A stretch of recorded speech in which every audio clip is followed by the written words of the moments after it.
क्या आपने खुद रिजाइन किया या आपको रिजिग्नेशन के लिए फोर्स किया गया? यह छोटा सा अंतर कानून में आपका पूरे करियर के लिए बहुत बड़ा साबित हो सकता है। इसको इस तरह से समझते हैं जैसे कि या अनफेयर डिसमिसल हो या रेजिग्नेशन हो, इन दोनों की अवस्था में प्रश्न ये उठता है कि आपको कब आपके एम्प्लॉयर या आपकी कंपनी के अगेंस्ट में लीगल फाइट करनी चाहिए। तो इसको समझने के लिए हम सबसे पहले समझते हैं कि इलीगल टर्मिनेशन या इलीगल डिसमिसल ये होता क्या है। टर्मिनेशन विदाउट नोटिस, बिना नोटिस दिए हुए, डोमेस्टिक इंक्वायरी किए हुए या कोई हियरिंग किए हुए, या टर्मिनेशन कर देना कि जब आप यूनियन की एक्टिविटी में हो या आप कोई विशल ब्लोअर हो, या क्योंकि आपने कंप्लेंट किया किसी के अगेंस्ट में, वो बदले की भावना रखते आपको टर्मिनेट कर दिया गया।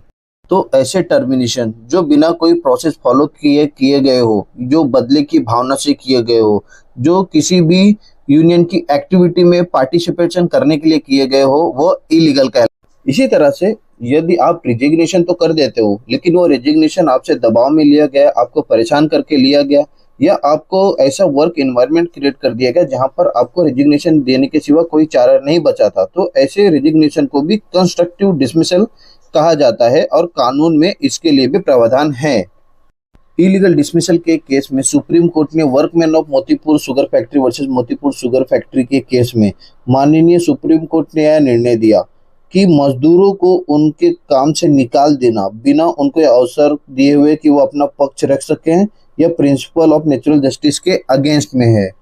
इसी तरह दबाव में दिए गए रेजिग्नेशन के Balram Gupta versus union of India में सुप्रीम कोर्ट ने निर्णय दिया कि ऐसे दबाव में दिया गया रेजिग्नेशन जबकि उसे फॉर्मली एक्सेप्ट ना किया गया हो, कभी भी वापस लिया जा सकता है।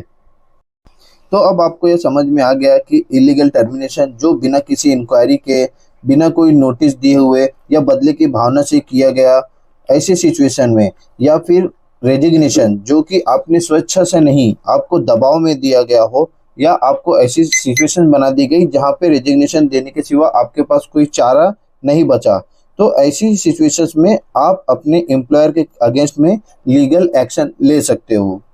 धन्यवाद।